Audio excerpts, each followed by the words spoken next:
এই ছেলে পেলে অনেক ছেলে তোমরা আজকে অভিভাবকের খামখেয়ালির সুযোগ পেয়ে তোমরা নিজেকে মুক্ত, স্বাধীন, আজাদ মনে করছো।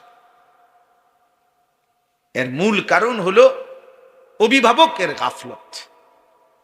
অভিভাবক কিছুই বলে না, যার ফলে ছেলেটা নিজের মতো হাসে, নাচে, লাফায়, ফুর্তি করে, মন চাইলে নাচ দেখে, নর্তকী দেখে, জিনা ব্যভিচারের দৃশ্য দেখে, অসৎ বন্ধুদের সাথে আড্ডা দেয়, কি বলে, কি করে, কি খায়, কোথায় চলে, কি দেখে। আমার তো অনেক আফসোস মনে। এমন যুবক আছে আপনাদের, এমন অনেক কিশোর ছেলে একসাথে বসে এমন উলঙ্গ ছবি দেখে, কোনো কুত্তাও এটা দেখে না। এমন বিশ্রী কথা বলে, কোন কুত্তার জবান দিয়া এত নোংরা কথা বের হয়। একজন মনে করেন মন চাইছে একটার লাথি দিয়া লাইছে, একটার শার্ট ধরে টান দিয়া লাইছে, মানে পাগলামি আর কি। কারণ অভিভাবক নাই, যে কেউ যে টানে টেনে ধরবে এমন কেউ নেই, কেউ যে ফেরাবে এমন কেউ নেই। ছেলে ছেলের মতো, মেয়ে মেয়ের মতো। মেয়ের নিজের কাছে যেটাই পছন্দ হয় ও ওইটাই পড়ে, ওইটাই তার সাজ। তাইলে তার বাবার কি দরকার ছিল? স্ত্রী যদি নিজের মতোই সাজে তো স্বামীর কি দরকার ছিল? স্বামীর কি দরকার ছিল? জীবন মানে যদি যৌন চাহিদা পূরণ হয় তার বিবাহের কি দরকার ছিল? এটা তো পথে ঘাটেই পূরণ করা যায়, পথে ঘাটেই পূরণ করা যায়। তা আল্লাহ তাআলা একটা বিবাহ, একটা পরিবার, একটা সম্বন্ধ, এই সব কিছু দিচ্ছেন এই জন্য যে এটা শুধু যৌন চাহিদা পূরণ নয়, লজ্জাস্থানের চাহিদা পূরণ নয়, বরং একটা জীবন গঠন, একটা পরিবার গঠন। এটা একটা পরিবার হবে, এই নারী পুরুষ স্বামী স্ত্রী একত্র হবে। এটা শুধু আপনার যৌন চাহিদা না, বরং এর মধ্যে একটা পরিবার, একটা বংশ, একটা সংসার, একটা আগামী প্রজন্ম, এইভাবে একটা সিলসিলা নতুন করে জারি হোক। আমার মা, আমার বাবা, তো তাদের সম্বন্ধ, তো তার বরকতে আমরা 5 ভাই আলেমে দ্বীন হইছি। 3 বোন দিনদার স্বামীর কাছে বিবাহ দেওয়া হয়েছে। 5 ভাই 3 বোনের বর্তমানে 30-34 জনের মতো ছেলে মেয়ে সব মাদ্রাসায় পড়তেছে। তো সেটা ওই বাবা মার কঠিন সিদ্ধান্ত ছিল। তাহলে একটা জেনারেশন, একটা ফ্যামিলি। হযরত ইব্রাহিম আলাইহিস সালাম আল্লাহর ঘর কাবা পুনর্নির্মাণ করে ইসমাইলকে সাথে নিয়ে বাবা পুত্র মিলে দোয়া করছে, আল্লাহ আপনি আমাদেরকে ওমিন যুররিয়াতিনা উম্মাতাম মুসলিমাতাল লাক। অনেকগুলো দোয়া, এর মধ্যে এটা একটা দোয়া যে আল্লাহ কিয়ামত পর্যন্ত আমাদের বংশধারায় আপনি এমন মানুষ রাখবেন যারা আপনার আনুগত্যশীল মুসলিম, এমন জাতি কিয়ামত পর্যন্ত আমার ফ্যামিলিতে রাখে। 30 বছর পরে, 50 বছর পরে, 70 বছর পরে যেন আমার ফ্যামিলি হারিয়ে না যায়, যে আর কেউ আল্লাহ চিনে না, আর কেউ সেজদা দেয় না, আর কেউ মসজিদে যায় না, আর কেউ রবের কোরআন চিনে না। এই পৃথিবীতে হাজারো লক্ষ মানুষের ফ্যামিলি, খোদার কসম এমন আছে 70 বছর পরে, 50 বছর পরে, 30 বছর পরে ওই ফ্যামিলির আর কেউ আল্লাহ চিনে না, আর কেউ নামাজ পড়ে না। হয়তো দাদা নামাজ পড়তো, হয়তো দাদার বাবা নামাজ পড়ত। আমাদের ইন্ডিয়ার একজন বড় বুজুর্গ আওলাদে রসুল সৈয়দ আরশাদ মাদানী হযরত একবার এটা বলছিলেন, এক দেশে সফরে গিয়ে একটি ছোট্ট গ্রামের পাশে ওনারা গাড়ি থামাইয়া নামাজের ওয়াক্ত হইছে, তো নামাজ পড়ছেন। তো নামাজ যখন রাস্তার পাশে রুমাল বিছাইয়া ওনারা 4 জন যখন নামাজ পড়ছেন, তো ওই রাস্তার পাশের বাড়ির ভিতর থেকে একজন বৃদ্ধা নারী, 90-92 বছর বয়স্কা নারী, বুড়া মানুষ, লাঠি ভর দিয়ে ওনাদের কাছে এসে জিজ্ঞেস করছে যে তোমরা এটা যা করলা এখন কি করলা এটা? তো ওনারা বুঝাইয়া বলছেন যে এটা আমাদের রবের প্রার্থনা, ইবাদত, নামাজ। তখন ওই বৃদ্ধা নারী চোখের পানি ফেলে কাইন্দা বলছে, ওনার ওই আল্লাহওয়ালা বলছেন যে ওই বৃদ্ধা নারী চোখের পানি ফেলে বলছে, তোমাদের এই দৃশ্য দেখে আমার মনে পড়তেছে ছোট্টবেলায় আমি যখন পিচ্চি ছিলাম, আমার দাদি নানিরা এরকম করত। আমার দাদি নানিরা এমন করতেন। আজ সময়ের ব্যবধানে তারা ভুলে গেছে, ওই চিনতেছে না নামাজ কি। মনে করেন 60 বছর 50 বছর যখন 30 বছর যখন কোনো ফ্যামিলিতে হালাল উপার্জনের কোনো কথা হয় না, তো একদিন সব হারাম করবে। একদিন নাতি ফুত সবে বুঝবো যে সুদের ব্যবসা, কিস্তির ব্যবসা। এটাই একটা ছেলে যদি 40 বছর 30 বছর 20 বছর জন্মের পর থেকে সে যদি ছোট্টবেলায় বুঝ হওয়ার পর থেকেই দেখে তার বাপ দাদা চাচা ভাই সব বিড়ি সিগারেট খায়, এই ছেলেটা বুঝবে এটাই জীবন, এটাই জীবন। একটা মেয়ে যদি বুঝ হওয়ার পর থেকে দেখে তার মা বেপরদা, চাচার লগে কথা কয়, ভাসুরের সাথে কথা বলে, যে কোনো মানুষের লগে কথা কয়, রাস্তাঘাটে চলাফেরা করে, তো খোদার কসম ওই মেয়ে এটাই শিখবে যে এটাই জীবন, এটাই জীবন।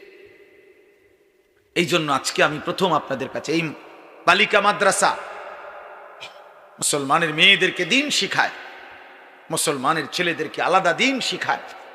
এই ব্যবস্থাপনা আমাদের হক্কানি রব্বানি উলামায়ে কেরামের, যে মুসলমানের কন্যা আলাদা দিন শিখবে, মুসলমানের ছেলে আলাদা দিন শিখবে, যেন কোনো পর্যায়ে কোনোভাবে গুনার কোনো স্পর্শ যেন না হয়। কারণ ছেলে মেয়ের, নারী পুরুষের নির্দিষ্ট সময়ে একত্র হওয়া বিবাহের মাধ্যমে, এটা আল্লাহ তাআলার এমন চূড়ান্ত এমন একটা নিয়ামত, এই নিয়ামতের বরকতে প্রজন্মের পর প্রজন্ম, যদি আব্দুল কাদের জিলানীর বাবা মা একত্র না হতেন তো জামানার এই আউলিয়া কোত্থেকে আসতো? যদি বাইজিদ বুস্তামির মা বাবা একত্র না হতেন তো বাইজিদ বুস্তামি নামের এই জামানার বিখ্যাত বুজুর্গ কেমনে আসতো বলেন? এই জন্য নারী পুরুষ স্বামী স্ত্রীর পবিত্র বন্ধন এটা গুরুত্বপূর্ণ একটি সমাজের দায়িত্ব। এটা ছেলেদের আখলাকের হেফাজত করা, মেয়েদের আখলাকের হেফাজত। একটি পরিবারের প্রধান, খোদার কসম, বাবা মার প্রথম দায়িত্ব তার পরিবারের ছেলে মেয়েদের ঈমান আমল আখলাকের হেফাজত করা। আল্লাহর নবী সাল্লাল্লাহু আলাইহি ওয়াসাল্লাম বলছেন, তোমরা তোমাদের সন্তানের বয়স যখন 10 বছর হয়, ওয়াফাররিকু বাইনাহুম ফিল মাদাজি', আল্লাহর নবী সরাসরি বলছেন তোমাদের সন্তানের বয়স যখন 10 বছর হয় তোমরা বিছানা আলাদা করো। স্পষ্ট নিষেধ ইসলামী শরীয়তের মধ্যে, যে 10 বছর বয়সী দুই ভাই, আপন দুই ভাই এক লেফ কম্বলের নিচে শোয়া স্পষ্ট নিষেধ। 10 বছর বয়সী দুই বোন, ভাই বোন, আপন ভাই বোন একত্রে এক বিছানায় শোয়া সম্পূর্ণ নিষেধ। অথচ স্বাস্থ্য ভাই, জ্যাঠতো ভাই, আত্মীয় স্বজনের বিয়ার বাড়ি 8 বছর 10 বছর 12 বছরের জি ফুত ফুলাফান সব ডিরে এক লগে হুতাই দিয়ে গেছে, সব ডি শুয়ালা একসাথে। হায় রে মুসলমান, এত অসভ্যতা করে আল্লাহ পাওয়া যায়? এত অসভ্যতা করে সুখ পাওয়া যায়? ইসলাম একেবারে ছোট্ট কোলের বাচ্চাটার পর্যন্ত নজরদারি রাখছে। নবী সাল্লাল্লাহু আলাইহি ওয়াসাল্লাম এত গুরুত্ব দিছে যে একটা বাচ্চার নাম এত গুরুত্বপূর্ণ যে আজীবন নবীজি যখনই কারণ নাম শুনছেন এলোমেলো, আল্লাহ নবী তৎক্ষণাৎ সুন্দর নাম ঠিক করে দিছে, এখন ঠিক করো, এখন ঠিক করো। নামের সাংঘাতিক প্রভাব। বুজুর্গানে দিন বলে মানুষের বক্তব্যের, মানুষের লিখনির শিরোনাম দেখেই বোঝা যায় ভিতরে কি হবে। কোন মানুষের নাম শুনেই বোঝা যায় তার ঘর, তার পরিবার, তার ফ্যামিলির রুচি, ঈমান, আমল, আখেরাত, তাদের ফিকির কেমন। নামে তুইছে রিফন, নামে তুইছে লিটন, নামে তুইছে সফন, তো তার বাবার ভিতরে, মার ভিতরে আখেরাত পরকাল কদ্দুর আছে এটা তো শুনলেই বোঝা। নাম শুনেই তো আন্দাজ করা যায়। বুঝেন নাই কথা? নামেই তো লিফি, নামেই সোনালি, হ্যাপি। তো নাম শুনেই তো আন্দাজ করা যায় মা বাবার কলিজার ভিতরে আখেরাত আছে কি। এটা আল্লাহর নবী বলছেন। একটি বাচ্চার হক, অধিকার তার সুন্দর নাম। নামের সাংঘাতিক আসর, প্রভাব। এই জন্য আমি বললাম আমাদের এটা প্রত্যেকের জিম্মাদারি, আমাদের দায়িত্ব এটা, আমাদের এটা জিম্মাদারি। আমরা যেন আমাদের আখলাকের হেফাজত করি, নিজের পরিবারের এটা নজর রাখা। আপনারা যদি আপনাদের ছেলে মেয়ে, আপনাদের পরিবারের মধ্যে যদি আপনারা ইমান, আমল, আখেরাতের চর্চা না করেন, বাবা কে করে দিবে? আপনার ছেলেকে আমি ঠিক করে দেব কেন? আপনার ছেলেকে মসজিদের ইমাম ঠিক করবে কেন? মাহফিলের বক্তার কাছে কয়, হুজুর বেডিউটির ভালো করে কইয়া দিয়েন। মাহফিলের বক্তারে দায়িত্ব দিছে, আমনে বেডি হেবড়ার আমি ঠিক করে দিব, ভালো করে কইয়া দিবেন। কেন? আপনি ঘোড়ার ঘাস পারেন? আপনি পুরুষ না? আপনি কাপুরুষ? কমান মানবে এই কারণে মানে না, যখন তার কলিজার ভিতরে আখিরাত নাই। একেবারে মিথ্যা কথা আমি বললাম মিয়া। কোন মানুষের কলিজার ভিতরে যদি আখিরাতের ভয় থাকে আর দিলের মধ্যে যদি থাকে আমার বিবি বাচ্চাকে আমি জাহান্নাম থেকে বাঁচাবোই বাঁচাবো, খোদার কসম একদিন না একদিন চোখের পানি ফেললে, আল্লাহর কাছে আহাজারি করলে আসমানওয়ালা রব নিজে পরিবর্তন করে দিবে। আপনি আল্লাহর কাছে চাইছেন কয়দিন? আপনার ছেলেটা যে 365 দিনে একদিনও নামাজ পড়ে না, ফজরের নামাজ কোনোদিন, আপনি আল্লাহর কাছে বলছেন কয়দিন? চোখের পানি ফেলছেন কয়দিন? আপনার স্ত্রী জায়গা 10 বছর ধরে বেপর্দা, আপনি একাকী আল্লাহর কাছে চোখের পানি ফেলছেন কয়দিন? আপনার একটা ছেলে মেয়ে যে আল্লাহর কোরআন পড়তে পারে না, আপনি আল্লাহর কাছে বলছেন কয়দিন? বলেন। হুজুরের কাছে দোয়া চাইছেন কয়দিন? কেবল বিল্ডিং, দালান, খাট, সোফা, জমি, বিদেশ, বাতের থালা, টাকা পয়সা, এটার জন্যই শুধু দোয়া চায়। ছেলেটা বিদেশ যাইব, দোয়া করেন। কুদ্দুস জায়গা লইছি, দোয়া করেন। একটা বিল্ডিং করতে আসি, দোয়া করেন। বাজারে একটা ভিট লইছি, কুদ্দুর দোয়া করেন। একটা মোটরসাইকেল কিনছি, হুজুর দোয়া করেন। ফুলাডার শুলবালা না, দোয়া করেন। বিদেশে একটু টিয়া পয়সা মারি খাইয়া গেছে, দোয়া করেন। বিশা নাই হুজুর, দোয়া করেন। আকামার মধ্যে ফেঁস লাগিয়া রয়েছে, দোয়া করেন। এগুলো আখেরাত? কথা বলেন না কেন? এগুলো আখেরাত? তাহলে আপনি তো দুনিয়া লুভি, আপনি তো সম্পদের লালসা আপনার, আপনি তো ঘুরে ঘুরে এগুলাই বললেন। কই আখেরাত কই? ইব্রাহিম আলাইহিস সালাম তো বলছে, আল্লাহ আমি আর কিছু চাই না, আপনার ঘর কাবার বানানোর বরকতে বিনিময়ে আমার বংশধর কিয়ামত পর্যন্ত আপনার আনুগত্যশীল উম্মতে মুসলিমা হিসাবে আমার ফ্যামিলিরে কবুল করে। তাই বাবার চাওয়া এটা, বাবার চাওয়া হবে এটা। আল্লাহ আমি দুনিয়া থেকে চলে যাব, বিল্ডিং থাকবে না, ওরা পারলে করবে, কিন্তু আমার বংশধর যেন কিয়ামত পর্যন্ত আপনাকে চেনে, আপনার সেজদা করে। নবীজি হাদিসের মধ্যে আছে, নবীজির সাহাবী আনসার যারা মদিনার, ওনারা একদিন নবীজিকে বলছে, ইয়া রাসূলুল্লাহ আপনি আমাদের জন্য একটু দোয়া করেন। আল্লাহর নবী বলছে, আল্লাহুম্মা গফিরিল আনসার, আল্লাহ আমার আনসার সাহাবীদেরকে মাফ করে দেন। তো সাহাবীরা তো মনে করছে শেষ, নবীজি শেষ করে নাই। ওয়া বানিল আনসার, আল্লাহ আমার আনসারের ছেলেদেরকেও মাফ করে দেন। ওয়া আবনাই বানিল আনসার, আল্লাহ আমার আনসারের সন্তানের সন্তানদেরকে মাফ করে দেন। এইভাবে 7 পুরুষ পর্যন্ত নবীজি দোয়া করছে। দোয়া চাইছে শুধু উনি নিজের জন্য, আল্লাহর নবী উনার বংশধারার 7 পুরুষ পরবর্তী প্রজন্মের জন্য নবী মাগফিরাতের দোয়া করে দিয়েছে। তাইলে দোয়া তো এইটা, দোয়া তো আখিরাত, দোয়া তো স্ত্রী, সন্তান এবং নিজের পরকাল, পরকাল। এই জন্য বাপ, একটি সুন্দর সমাজ গঠন করতে হইলে, একটি নিরাপদ পরিবার, একটি নিরাপদ সমাজ সাজাইতে হইলে ছেলে মেয়ে, নারী পুরুষের ইসলাম যেই বিধান দিছে যার অবস্থান যেভাবে থাকার কথা, যাকে যেভাবে চলার কথা, যার জন্য যেটুকু অনুমতি, খোদার কসম এটা না মানলে আল্লাহর এই জমিন কোনোদিন শান্তি, স্বস্তি, নিরাপদ হবে না।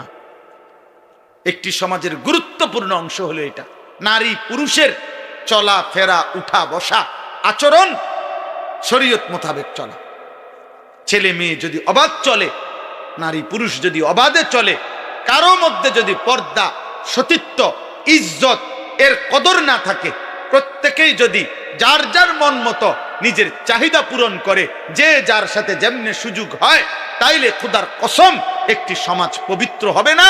ওই সমাজে আল্লাহ রসুল বলছে, যেই সমাজে ছেলে মেয়ে, নারী পুরুষের মধ্যে অবাধ মেলামেশা বেড়ে যায়, আল্লাহর নবী বলেন, খোদার কসম হাদিস, ওই সমাজের মধ্যে মহামারী আসে এবং পূর্বপুরুষের ছিল না এমন অগণিত নিত্য নতুন রোগ দেখা দেয়। আল্লাহর নবী সাল্লাল্লাহু আলাইহি সাল্লাম, লাম তাজহারিল ফাহিশাতু ফি কওমিন কাত্তু ইল্লা ফাশা ফীহিমুত তাউন ওয়াল আওজা আল্লাতী লাম তাকুন মাদাত ফি আসলাফিহিম। মহামারী দেখা, কুলের বাচ্চা মাত্র মায়ের পেট থেকে বের হইছে, এই বাচ্চার ডাক্তার এমন রোগ বলে যেটা পৃথিবী কোনোদিন শুনেনি। মাত্র পেটের বাচ্চা বাইর হইছে, মাত্র বাচ্চাটা, এমন বাচ্চাও এখন হাজার হাজার রোগাক্রান্ত। আহারে কি আশ্চর্য! মায়ের গুনাহ, বাবার গুনাহ, এই সমাজের গুনাহ, আমাদের গুনাহ। নালে এই মাসুম বাচ্চার তো কোনো গুনাহ নেই। আছে কোনো গুনাহ?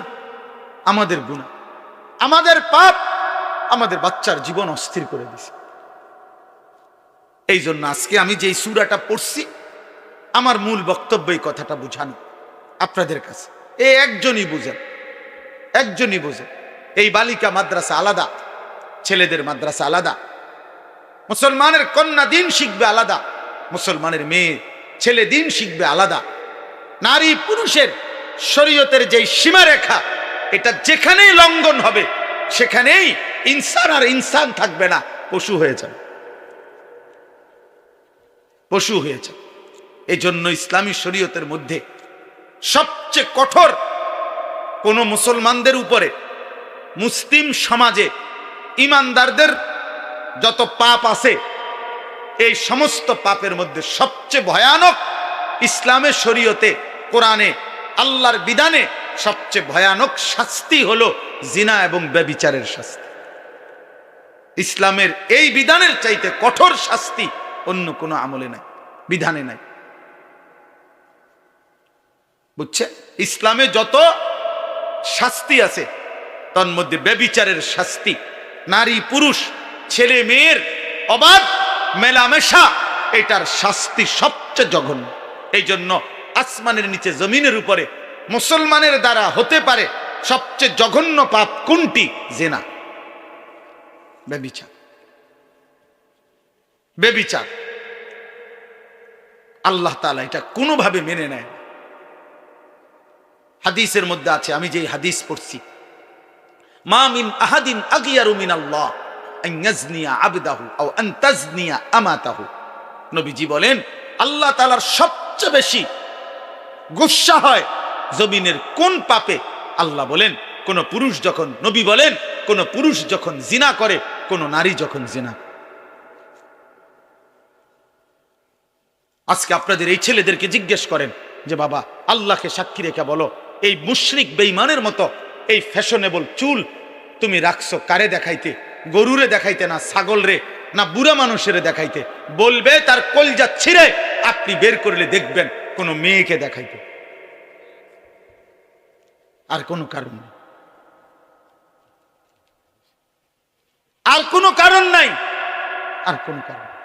এই সমস্ত ছেলে যুদ্ধ করে, মাত্র 16 বছর বয়স, রাতভর দিনভর সারাটা দিন এই মোবাইলে আসক্ত, মোবাইলটা ছাড়তে চায় না, মার লগে যুদ্ধ করে, বাবার সাথে যুদ্ধ করে, প্রয়োজনে ঘর ছেড়ে দিবে, প্রয়োজনে মা বাবার সাথে চোখ রাঙ্গাবে, কারণ তার মোবাইল তার লগে থাকতে হইব 24 ঘন্টা।